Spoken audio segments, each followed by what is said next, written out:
Greetings. Greetings to all. Happy Saturday. I hope everyone's having a sensational Saturday. Staying in, staying safe, staying home, and having an enjoyable time at home. Doing whatever you do to make you happy at home. Welcome to Storytime with Dr. Tinsley. I'm happy to be here with you again today. This is day 20 of me sharing stories with you. And I hope that this brings some joy to the children every day. So I'd like to begin with my little song. This little light of mine, I'm gonna let it shine. This little light of mine, I'm gonna let it shine. This little light of mine, I'm gonna let it shine in the stories that I read every day. Again, this little light of mine, I'm gonna let it shine. This little light of mine, I'm gonna let it shine. This little light of mine, I'm gonna let it shine in the stories that I read every day. Hello. Hi, Olivia, and hi, Grandma Valerie, and to all that may be watching. Again, happy Saturday, and I have two stories for you today. The first one is an all-time classic, Little Red Riding Hood by Barney Dobkin. Little Red Riding Hood.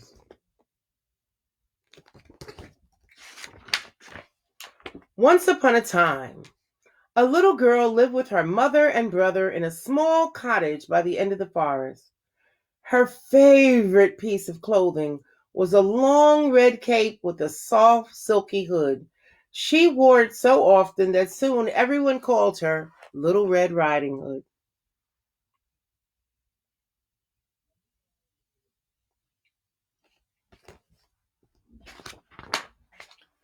One day, Little Red Riding Hood was bored and looking for something to do. "You could sweep the floor," said her mother, who was busy painting the fence. "No," said Little Red Riding Hood, "I don't think that's what I want to do." "You could help clean the yard," said her brother, who was busy chopping wood. "No," said Little Red Riding Hood, "I know that isn't what I want to do."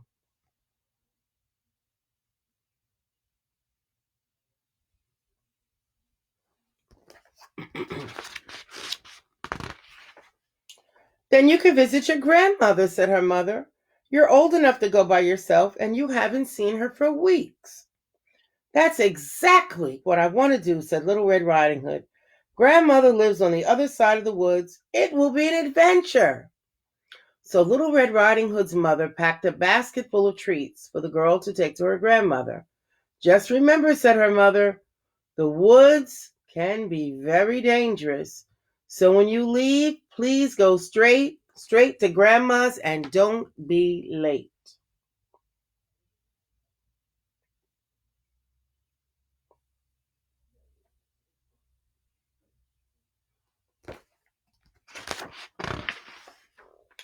"She won't listen," said her brother. "Yes, I will," said Little Red Riding Hood. "Of course she will," said her mother. "Oh, and dear, something else before you go. Only talk to those you know." "She won't listen," said her brother. "Yes, I will," said Little Red Riding Hood. "Of course she will," said her mother. "Oh, and one last thing, sweetheart. From the path you shouldn't stray, or you could get lost someday."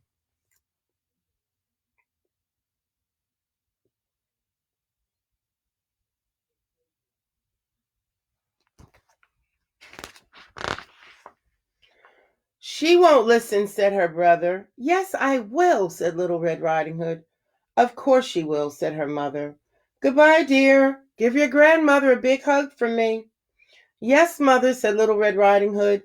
Then she headed out the door, down the path, and into the forest. There was so much to see in the woods. A sleeping owl, a giant mushroom, an amazing spider web. Then Little Red Riding Hood remembered what her mother had said. When you leave, please go straight to Grandma's and don't be late. But, thought Red Riding Hood, Mother surely would want me to enjoy the forest, so she stopped and looked around.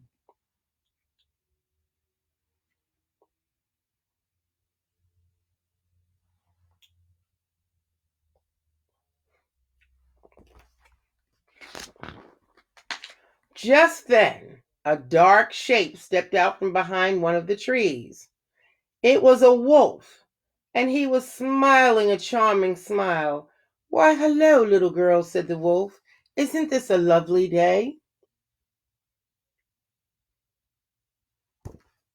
Little Red Riding Hood remembered what her mother had said. Something else before you go.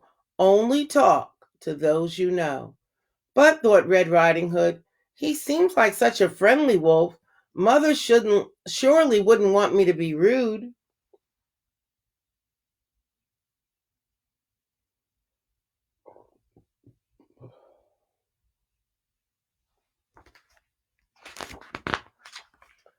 "Hello, Mr. Wolf," said Little Red Riding Hood. "Yes, it is a lovely day. And you seem to be such a delicious, by which I mean delightful child." The wolf's smile grew even bigger. "What might your name be?" "Everyone calls me Little Red Riding Hood," said the girl. "A splendid name," said the wolf. "And where might you be headed, Little Red, if I may call you that?" "You may," said Little Red Riding Hood. "I'm bringing my grandmother this basket of treats. She lives just on the other side of the forest."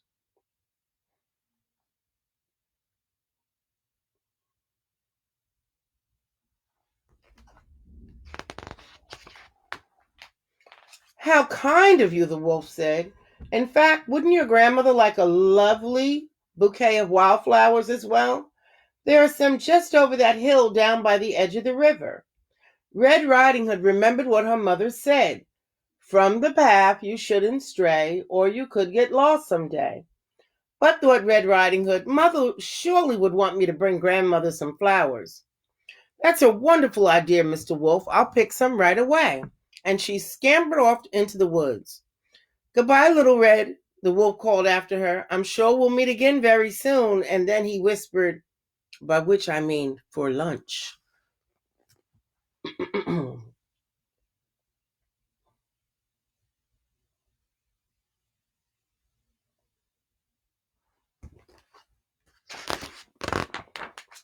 That the moment Red Riding Hood disappeared, the wolf dashed down the path toward the grandmother's cottage. He tapped lightly on the door. "Grandmother," he said in his best little girl voice, "it's me, Little Red Riding Hood." "Little Red? Really? How wonderful." Grandmother flung open the door. "Wait," she said, "you're not Red Riding Hood." "Sadly, no," said the wolf, "by which I mean goodbye." And he swallowed the grandmother in one big gulp. "And now," said the wolf, patting his stomach, "I'll wait for dessert."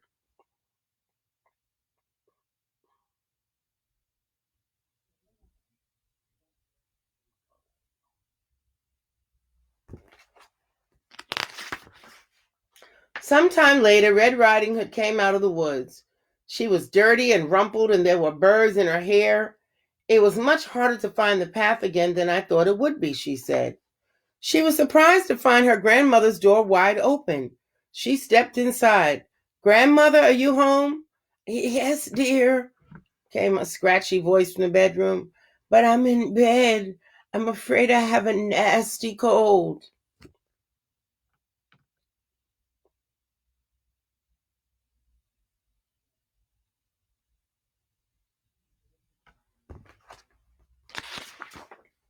Red Riding Hood followed the voice into the bedroom. The curtains were closed and it was very dark. Grandmother was wearing a floppy nightcap and the blankets were pulled up past her nose. Red Riding Hood moved toward the bed. Grandmother's eyes looked very odd. "Why, Grandmother," she said, "what big eyes you have." The better to see you with, my dear. Come closer so I can give you a hug.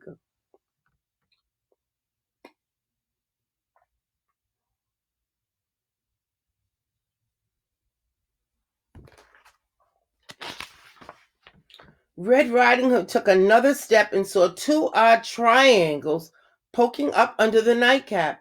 And grandmother, what big ears you have! The better to hear you with, my dear. Can you come a bit closer still? Just then the blanket slipped from the grandmother's face, revealing two rows of very sharp teeth. But, grandmother, said Red Riding Hood, what big teeth you have! The better to eat you with, roared the wolf, leaping out of the grandmother's bed.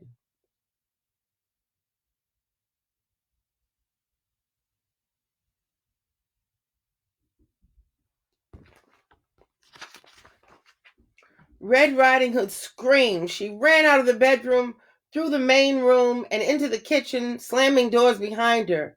She clambered into a cabinet and yanked the door shut. Oh, why didn't I listen to Mother, she thought.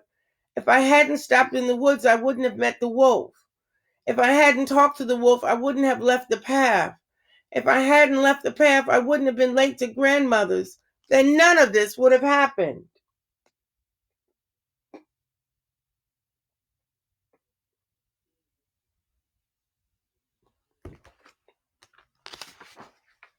In the kitchen, she could hear the wolf calling to her.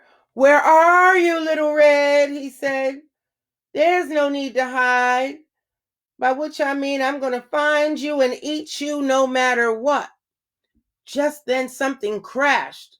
A voice yelled. Dishes smashed. The sounds got louder and wilder and louder and wilder. And then everything was quiet.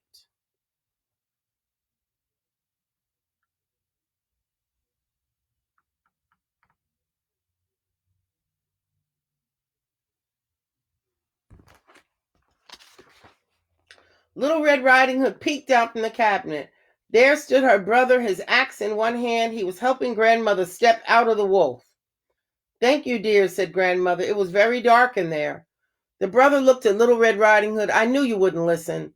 Little Red Riding Hood scrambled up out of the cabinet and gave her brother a big hug. You were right, she said, but I will from now on.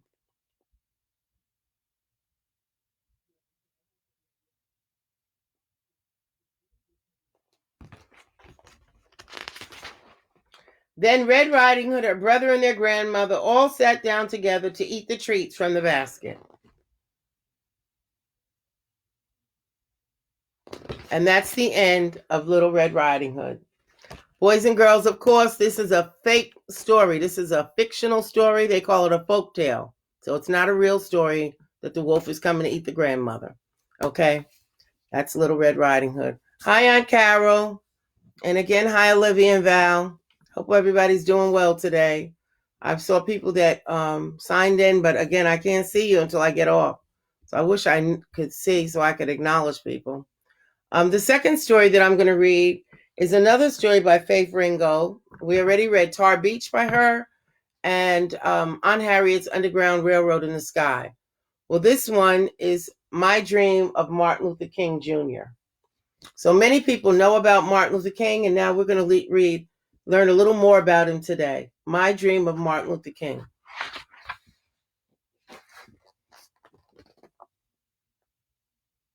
As always, Faith Ringgold is an artist, so her illustrations are just absolutely beautiful. My Dream of Martin Luther King.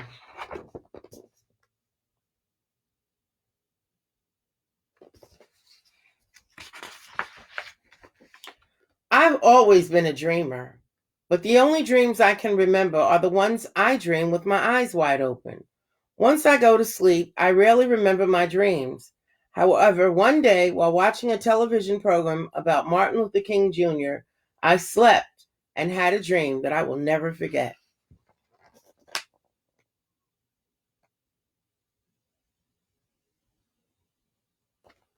Hi, Mildred. Thanks for joining. In my dream, Martin appeared first as a child in a place so huge that it encompassed the whole world and all its people.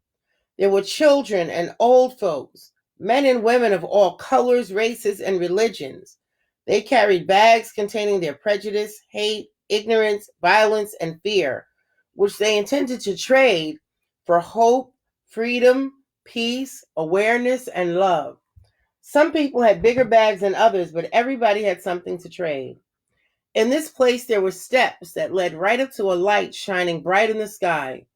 Young Martin and his father, Daddy King, his mother, his grandmother, Mother Dear, and his brother and sister, AD and Christine, led the climb up the steps to reach the light.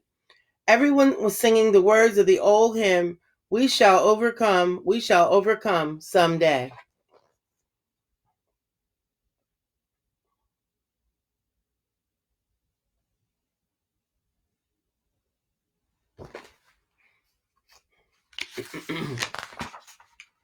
Then a terrible thing did I miss a page? I'm sorry. Then a terrible thing happened. Young Martin's family disappeared, and he was left alone except for his closest friend, a boy who lived across the street, and the boy's mother.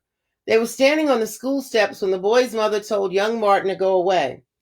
This is a school for white children, she said. But I'm starting school now, too, young Martin replied proudly. You must go to the colored school, she barked. But why? Asked young Martin. Because we are white and you are black, the boy's mother answered.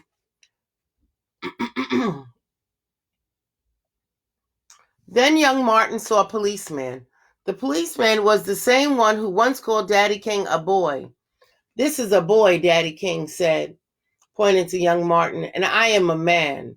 My name is Reverend King. The policeman said no more, and Daddy King drove away.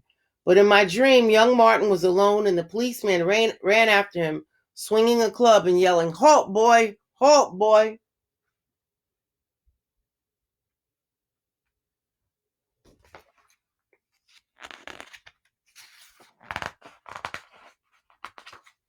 Young Martin ran as fast as he could. He saw a bus and got on it. The bus driver was the same one who had made Martin and his teacher stand up so that white people could sit down.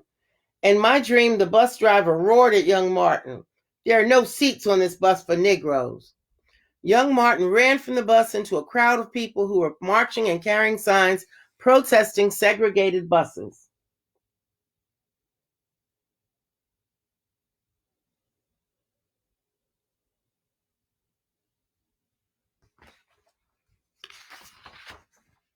Young Martin was happy to read the signs calling for freedom and justice because these were problems facing his people.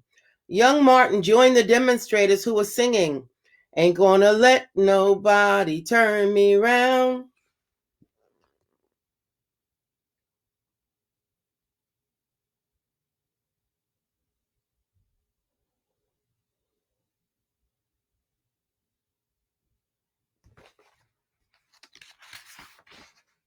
But then police on horseback trampled the peaceful demonstrators, and police on foot turned water hoses on them, knocking them down. They attacked them with dogs and beat them with cattle prods. Drenched, ragged, and bleeding, the crowd stopped marching and singing. Young Martin and all the demonstrators were arrested and thrown into police wagons and taken to jail. While in jail, young Martin remembered what his mother had told him about slavery and lynching, and that despite the bad treatment his people received, he was as good as anyone.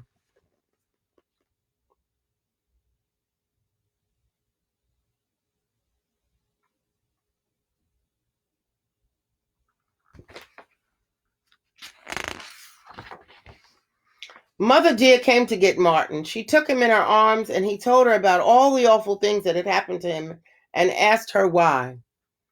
Although you are only 6 years old, you can't accept the way things are. You want to find a way to change things, and you will, said Mother Dear. But not today, but not now. Today is Sunday, and we're going to Sunday school and church. Daddy King will preach a sermon, and your mother will direct the choir, and you will sing Amazing Grace.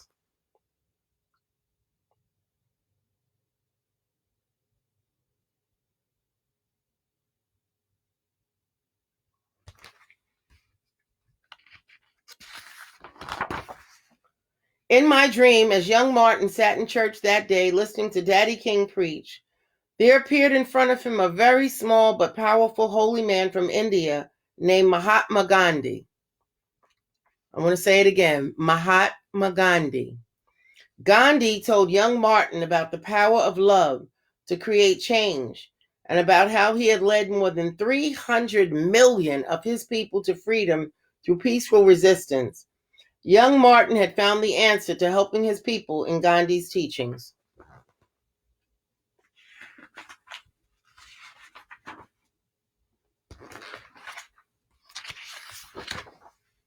Now Martin no longer appeared in my dream as a child, but as a minister of his own church with a beautiful wife and 4 children. Many people came to ask the great man to help them. The first was a woman who had been arrested for not giving up her seat on a bus to a white man. Her name was Rosa Parks. A large meeting was called to protest Rosa Parks' arrest. The group called for a boycott of segregated buses, sit-ins at segregated lunch counters, voter registration so that all Black people could vote, equal education for all the children, decent housing, and jobs for all the people.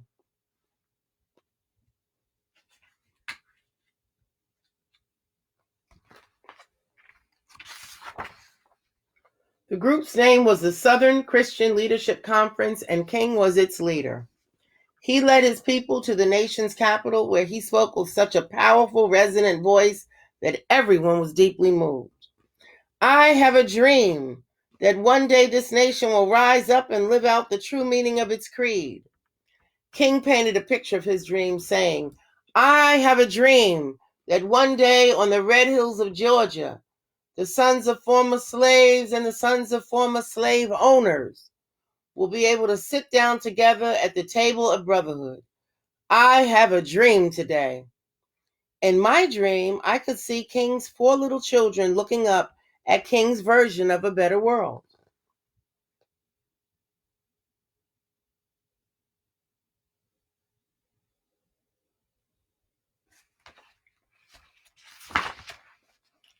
And then King appeared in my dream with Black people and white people sitting together on buses and eating at lunch counters and voting together, and with the children going to school together and living together, and King was very happy.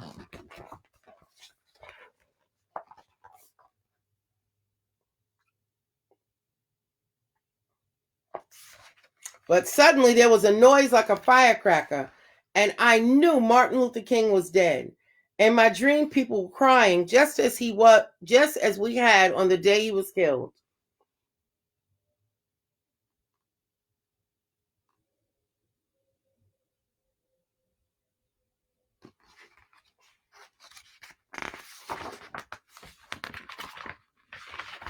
Daddy King, Mother Dear, A.D., Christine, King's wife, Coretta, his 4 children, and his many friends and supporters came to light an eternal flame in memory of the slain hero. Even the President of the United States was there. The entire world was in mourning. And this says here, Reverend Martin Luther King Jr., free at last, free at last. Thank God Almighty, I'm free at last.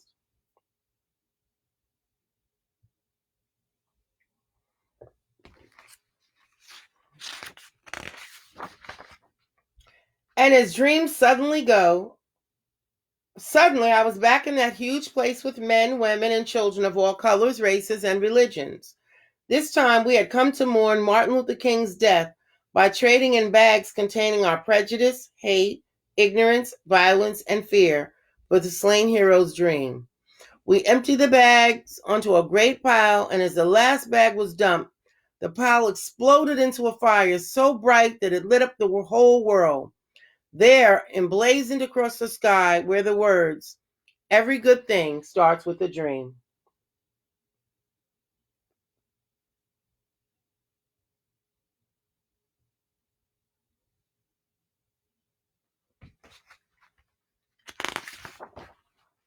A hushed silence came over us as we heard Martin Luther King's words resound through the air. The sound of his voice was so clear in my dream that it woke me up. When I opened my eyes, King was there on the TV screen, and he was saying, and he's allowed me to go up to the mountain, and I've looked over and I've seen the promised land. I may not get there with you, but I want you to know tonight that we as a people will get to the promised land.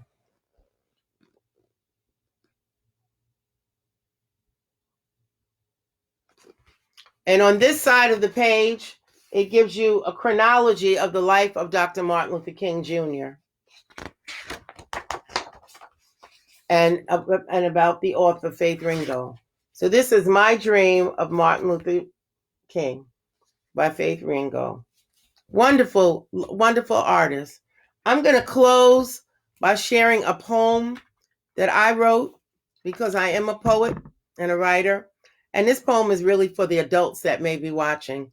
Hi, Valerie and Olivia again. Hi, Aunt Carol, and hi, Mildred.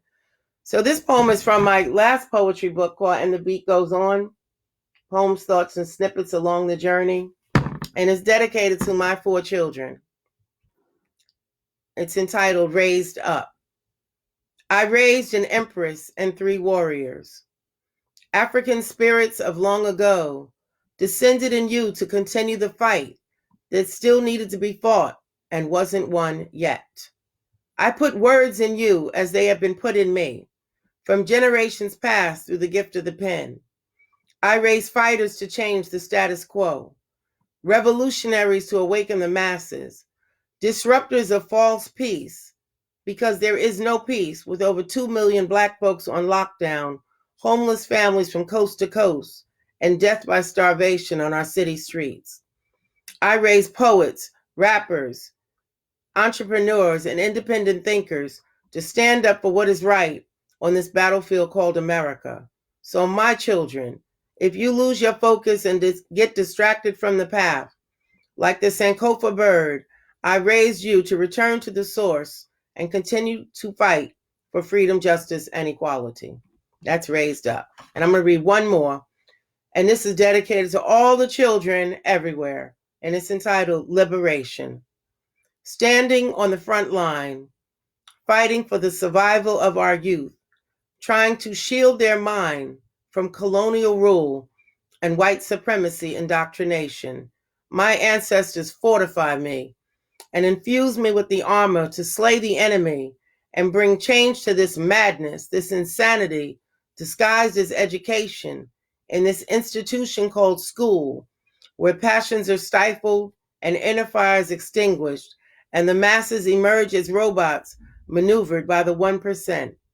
We will fight this battle until every child is liberated. And that's liberation.